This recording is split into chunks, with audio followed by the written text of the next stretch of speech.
The story you're about to hear was told to me in the strictest of confidence. Certain names, dates, and locations may have been changed to protect that confidence. Events that feature in this story may be part of the public record. If you believe you recognize any of the people, places, or events that feature in this story, I ask you not to reveal any information publicly, out of respect for the subject's right to remain anonymous.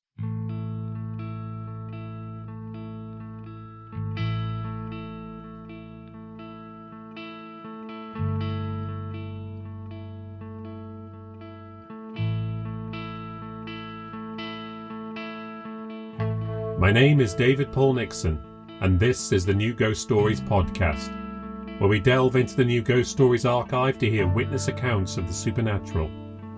Stories that could be delusions, lies, fantasies, or perhaps even the real thing. Just don't make your mind up until you've listened. It's hard to keep a secret in the 21st century. Almost anything that was once private can become public. We're always sharing things now. We're Instagramming our holidays and nights out and afternoons at home. We're tweeting about our jobs, what we had for lunch, how long it took to clean the dishes. If you want to get to know someone, who they hang out with, where they live, just look them up. Almost everything you need to know is there for you to browse through, like and comment on. And while we upload, share, connect, the websites watch us, learn about us, record and collect data so they can understand us more, so they can sell that knowledge and use it to manipulate us into sharing more, interacting more, and giving away more. Now that our lives are so much more public, you'd expect us to be more careful with our secrets, the things we'd prefer that others didn't know, that would expose us as being not quite what we seem. But today's technology knows that we are endlessly open to temptation, and that out there, online, every idea, every possibility, every unusual belief or enthusiasm is catered for somewhere. And if technology can connect us to friends, colleagues, and fellow hobbyists, it can connect us to people who are rarer, people with alternative beliefs, who can share knowledge with us about things we've always been curious about, things that we've always been drawn towards. It wasn't easy in the past to join an underground, transgressive, or esoteric community. You had to carefully seek out connections, discover places where fellow travellers frequented, answer messages in the backs of magazines, join mailing lists, try to understand the coded language in the small ads. Now it couldn't be easier. Access to any community is just a search and a click away. There are Facebook groups for witches, Reddit threads for cannibals, endless file sharing sites for all sorts of perversions. Anyone you meet on the street can be in a coven. Anyone queuing up for coffee can be a practicing druid. Anyone doing their shopping might have unorthodox plans for their evening. And it's so easy to get together and be organised. All it takes is a few WhatsApp messages to organise a ceremony in the woods, or to live stream one from the back garden. You can share and interact at any time and any place. You can live an entirely parallel life that intersects with your everyday life, without them ever coming into contact with each other. Our secrets lie in plain sight. And I wonder if we even really care if they're discovered. If the cat gets out of the bag and your pagan practices are discovered by friends, or your extreme political views are uncovered at work, you now have a community to fall back on. People who get you and understand your perspective better, who are passionate about your passions, who will affirm you and who'll rally around and support you if the worst comes out. Secret lives are everyday lives. Simply having a secret is a kind of thrill in itself. And if those secret lives start to look better, why even look back? When today's story took place, it was in the nascent days of the internet. Its impact was only just being felt.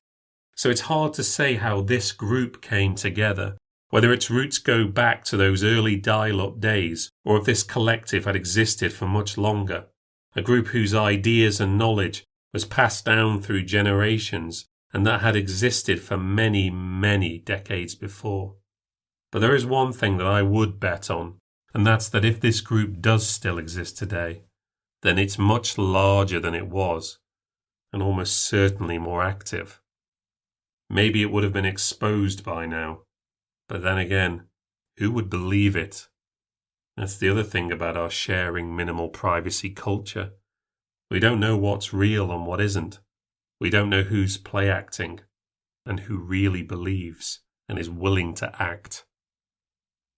This case brings to a close a trio of very male-dominated stories.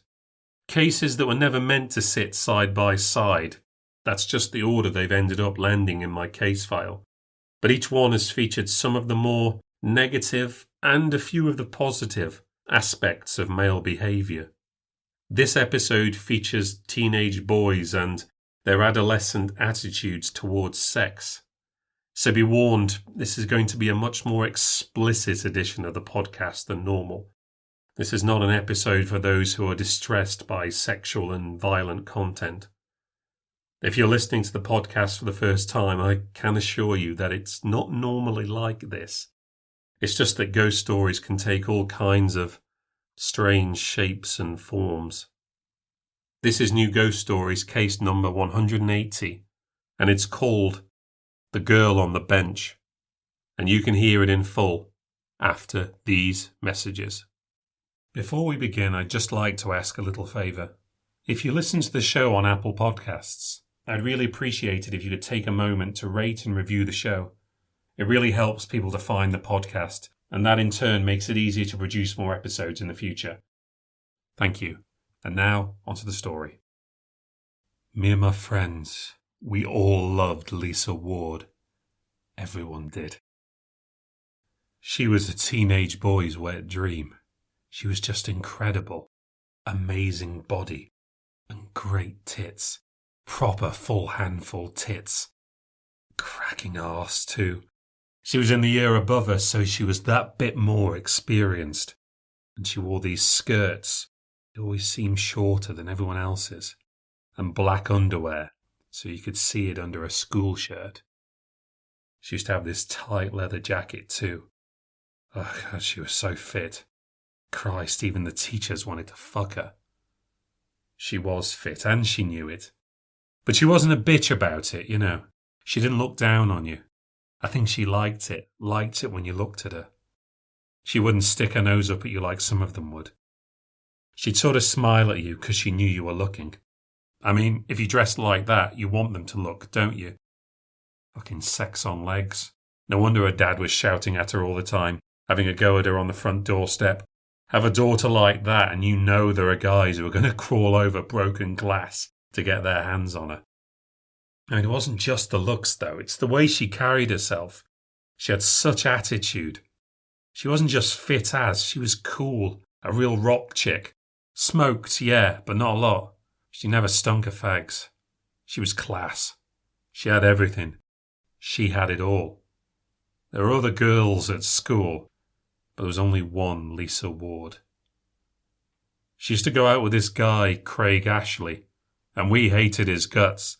Of course we did. They were proper all over each other all the time. Whenever you saw them, he was a biker, had his own leather jacket and slicked back blonde hair, proper James Dean wannabe. I mean, we hated him. But, you know, I guess we didn't, not really. I mean, he was all right. He was in the year above Lisa, so I'd known him at school too, and while some of the other kids would have goes at you, he'd be more like your mate. If he saw someone having a go, he'd tell them to lay off and leave you alone. Loved himself, though. Proper pretty boy. He looked like he wanted to be a model or a rock star, but he was really working in a garage. He was into bikes. He used to ride this old fixed-up Triumph. We'd have probably thought he was cool if he wasn't touching up Lisa. He used to come up the road on that bike and rev it up as he came so she'd know he was coming. Got to mention she lived up the end of the road, didn't I? God, that made me popular. I mean, we tried everything, me and my mates. Binoculars, telescope, camcorder, mirrors. But you just couldn't get the right angle up the street to see anything. We'd hang out in front of the house, hoping just to catch a glimpse of her in the window. We never did, though. She wasn't stupid. She wasn't going to just undress where we could all see her. We all dreamed about Lisa Ward, but none of us ever came close to going with her. Except me. You'd think I'd want to boast about something like that, wouldn't you? I never told anyone about it, ever. It was so fucked up. So unbelievably fucked up. Her dad and her used to have these fights, and he didn't like Craig, but they never liked the boyfriends, do they? I don't know about the arguments, who said what, but at some point Craig stopped going to see her at the house. Instead, she'd walk to the park across the road. She'd sit on this bench and wait for him. So he'd come along on his motorbike, go straight off the road and into the park and pick her up.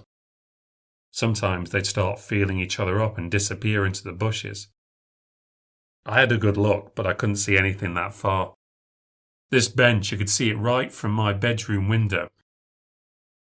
There was a row of trees blocking the big open area of the park, but there was this gap where I could see right through to the bench and to where she used to meet him. I'd sit in my room and I'd watch her waiting for him. There was a row of trees blocking the big open area of the park, but there was this gap where I could see right through to the bench and to where she used to meet him. I'd sit in my room and I'd watch her waiting for him. And then when he'd come swanning along on his bike right up to her, I'd watch and I wish it was me there and not him. It went on like this for months. She'd be on the bench, he'd come pick her up. Sometimes he'd bring her home, sometimes he wouldn't. I think he had a place of his own, but I didn't really know him that well. Or what happened to him. Sometime around Easter, and this was when I was in year 10, we heard that Craig had been in an accident. Later he found out that he'd died. All we heard at the time was that he'd tried to overtake on a country road, but had to swerve out of the way of some lorry and had gone head over handlebars at the side of the road and broken his neck. But later the rumour was that he'd been in a bar fight and got stabbed. I don't know, I just didn't really know him well. My family didn't either. He wasn't part of the neighbourhood. They put a plaque up at the school. That's all I know. He was 17 years old. We didn't like him, but we were all a bit, upset maybe. We weren't close, but you don't really think about that kind of stuff happening when you're kids, do you? Of course, we all wondered what was going to happen with Lisa. She wasn't at school. As soon as it happened, she was out of class, and it's GCSE year for her, so that was a big deal. She just seemed to completely disappear for a while. The guys would ask me if I'd seen her, but I never saw her. Never saw her walk down the street. Never saw her in the window or at school or in their front garden. For weeks she was just gone. And then one night, it's late, I've been revising because I've got exams coming up too. I look up from my desk about 10 o'clock at night and I see her. First time in weeks. I see her and she's there on the bench again, just sitting like she used to. Foxy as ever. She didn't look any worse for what had happened.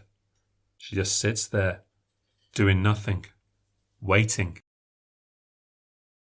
I watch her for ages, just sitting with her hands crossed on her lap and her head hanging down. She must have been there for well over an hour. I don't know when she left. I looked away and then she was gone. I felt sorry for her. I was glad to see her face again, though. I didn't think it was so weird at first because I just assumed she was still upset. Then the next night I was going to bed and just before I went to close my curtains, I saw her again. She was sat in exactly the same spot, waiting for him, just like she used to. That's what she was doing, going back there night after night, waiting for him to come to her, like he was never dead. It was always late after dark. It wasn't every night, but it was most nights. Same spot every time, same position, head down, never looking up. I'd sit and watch her some nights, Sometimes I thought about going out to her, but of course I never had the guts to actually do it. But after a few weeks, it was clear she was going nuts. People about the neighbourhood started to talk. People never saw her now, unless she was on the bench. She never left the house any other time, and she never went to school either. It was her GCSEs, but she never went to any of them. The girls at school used to gossip about her, but none of them knew anything. Not everyone had a mobile back then or email. You couldn't just get hold of people like you can now. No one seemed to know anything about what was going on with her. It was like she'd dropped off the face of the earth, except for at night, when she'd go out to that bench and she'd sit and wait. Months went by. I did my revising night after night, and I'd turn off the lights and she'd still be there. I did all my exams. The year ended, and she was still out there, on the bench, waiting. Rumour at school was that she'd just dropped out, hadn't even arranged to do resits. She'd just given up. Seeing her there outside in the park, it almost became normal, just what you expected. Those nights when she wasn't there, they were the strange ones. Then this one night, it was just after the holiday started. My mate Smithy, his brother, was in a band, having a gig above this pub called the Red Lion. We weren't that bothered about seeing his band. We'd seen them practice in the garage. But it was a private do, so Smithy thought we could get some drink on the quiet. So this whole bunch of us went down there and we got smashed, proper smashed. We'd all had a bit to drink before, even got a bit merry, but they were just serving anyone there. They didn't give a fuck. And we got wasted. My mate Daz chucked up in the car park. Smithy's brother had to carry him home. Me, I'd had a pretty good evening. I got pretty confident on a few pints of lager. Got off with this girl, one of Smithy's brother's mates or something. I punched above my weight and got off with an older girl. I felt like £1,000,000, I can tell you. Cloud bloody 9. I wasn't sick or anything, but I probably wasn't far off. I could walk back to mine from the Lion, it's not too far. So I'm walking there and I take the shortcut across the park, which I would always do. As I'm going, I spot her there, Lisa, out on the bench as usual. This has been going on for ages now. Months have been watching her out there. And I see her and I think, fuck it, I'm going to go talk to her. I'd never have done it if I wasn't drunk. But this time she's lost some of her allure. I mean, sure, she's still drop-dead gorgeous. But she's also a nutter now. I wasn't intimidated by her for being so hot, but I was a bit scared of her now for being a bit mental.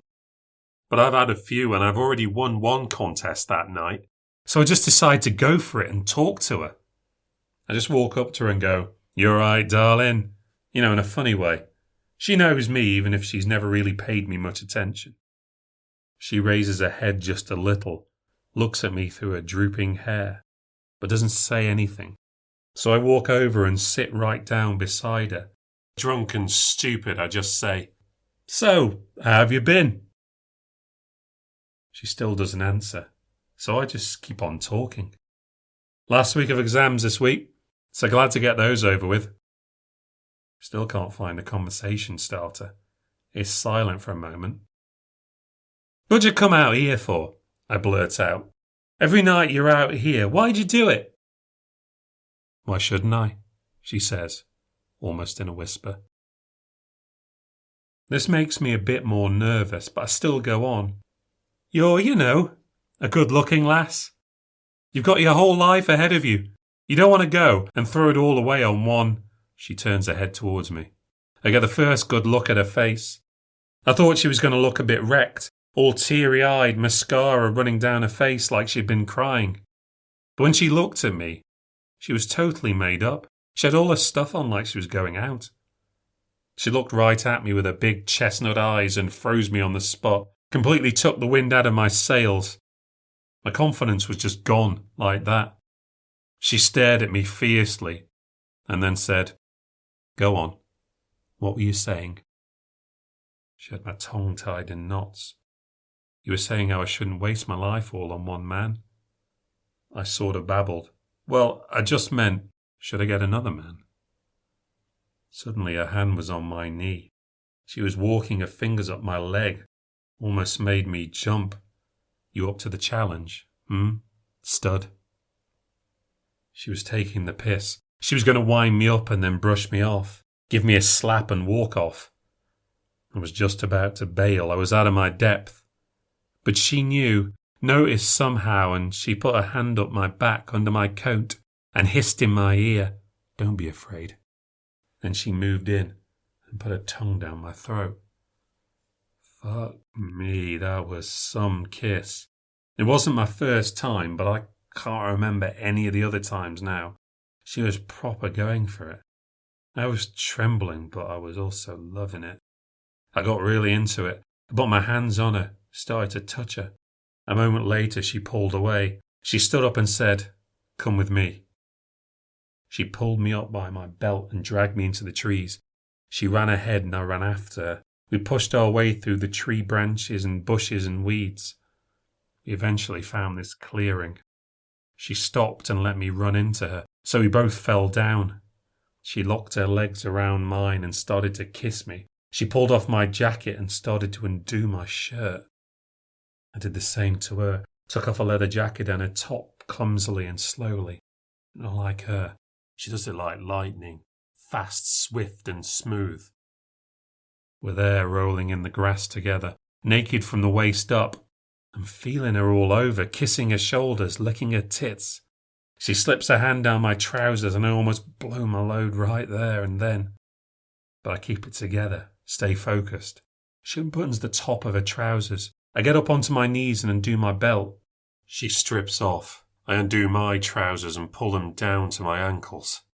She's in front of me now, stark naked. And I'm kneeling before her in my boxers. She's there, glowing in the moonlight.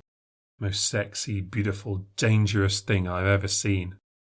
And she's looking right at me, gagging for it. And all I can think of is that I don't have a condom. Fucking sex education has kicked in and I don't have any contraception.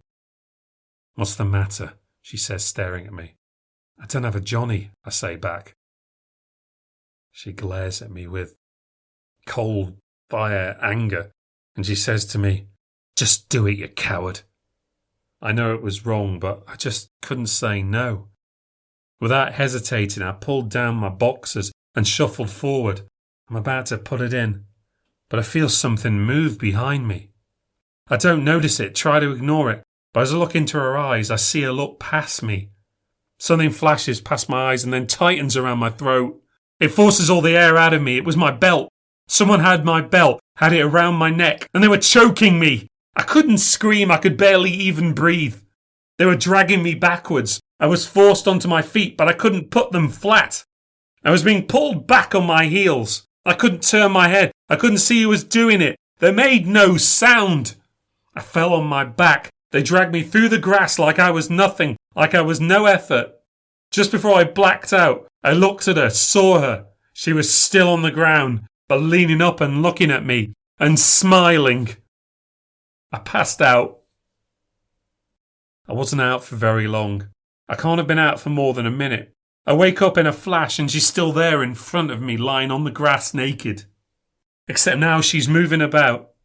Can't move my head. The belt is still around my neck and it's tying me to a tree. I'm sat leaning back against it, legs out in front of me. Trousers still around my ankles. The belt is tied so tight the back of my head is flat up against the tree. I can't move my neck. I can barely look upward. But I can see her.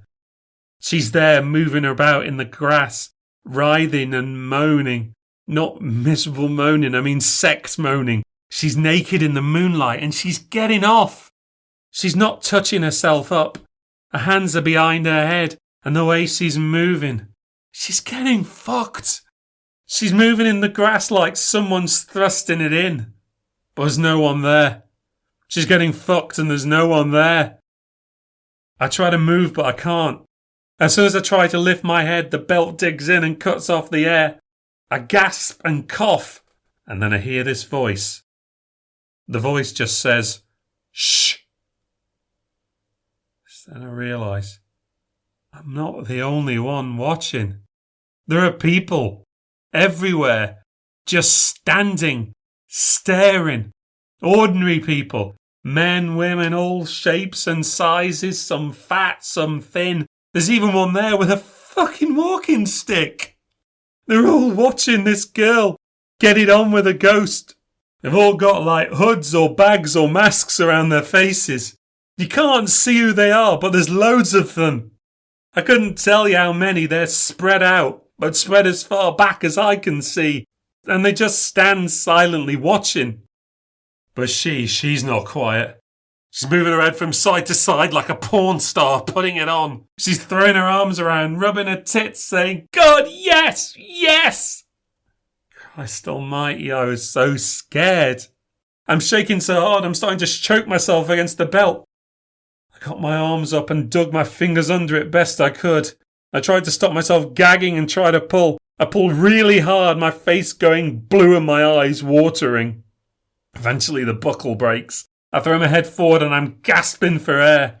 She's getting louder and louder now. I don't waste any time. I get up and try to run. I do it so quickly I fall over my trousers, which are still around my ankles. I fall on my face in the grass. I get up again quick, holding up my trousers. I ran like fuck out of those woods. If anyone saw me leave, I don't think they came after me. Probably too busy watching. As I'm leaving the woods, she comes, climaxes, but with a scream. I swear a real scream of fucking terror, not pleasure. It was a cry of pain, I'm sure. I sometimes still wake up at night sweating when I think of that night and that scream. I ran back home, let myself in, bolted the back door and made sure all the other doors were locked.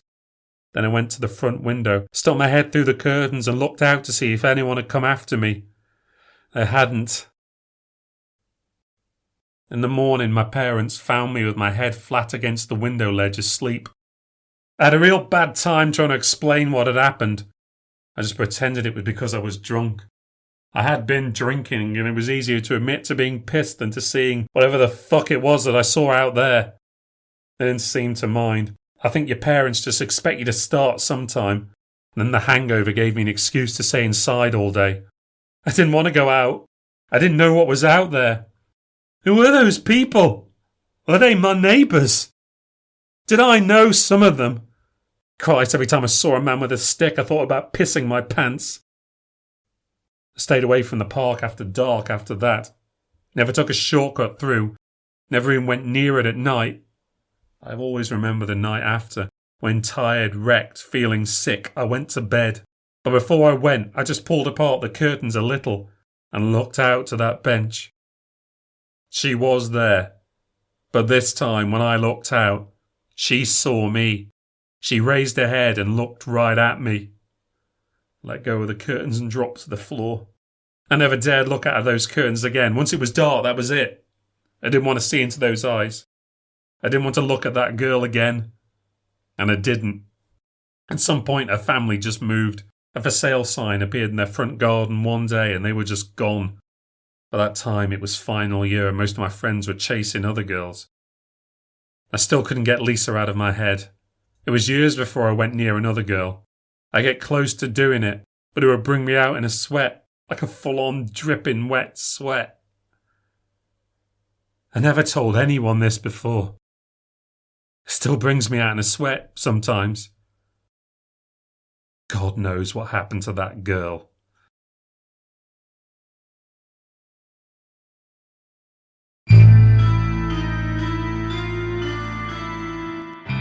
Thank you for listening to the New Ghost Stories podcast. If you've enjoyed listening to the podcast, please consider becoming a patron by visiting patreon.com/newghoststories. You can also support the podcast by liking or leaving a review on any platform and subscribing to hear future releases. Today's story features in the book 14 New Ghost Stories, which is available from Amazon, Apple Books, and other book retailers. This podcast is written, presented, and produced by me, David Paul Nixon. If you'd like to read more from me, visit my Substack at davidpaulnixon.substack.com. You can find out more about New Ghost Stories at my website, newghoststories.com, and for all the latest updates, follow me on Twitter and Instagram at New Ghost Stories. Next time on the new Ghost Stories podcast, in the first of our two-part season finale, facts and fantasy collide when a neglected girl befriends the foxes at the bottom of her garden.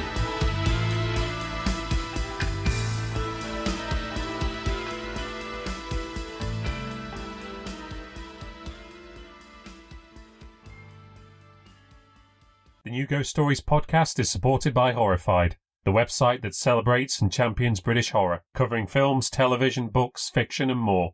You can visit Horrified at horrifiedmagazine.co.uk and find them on Twitter, Facebook and Instagram at HorrifiedMag.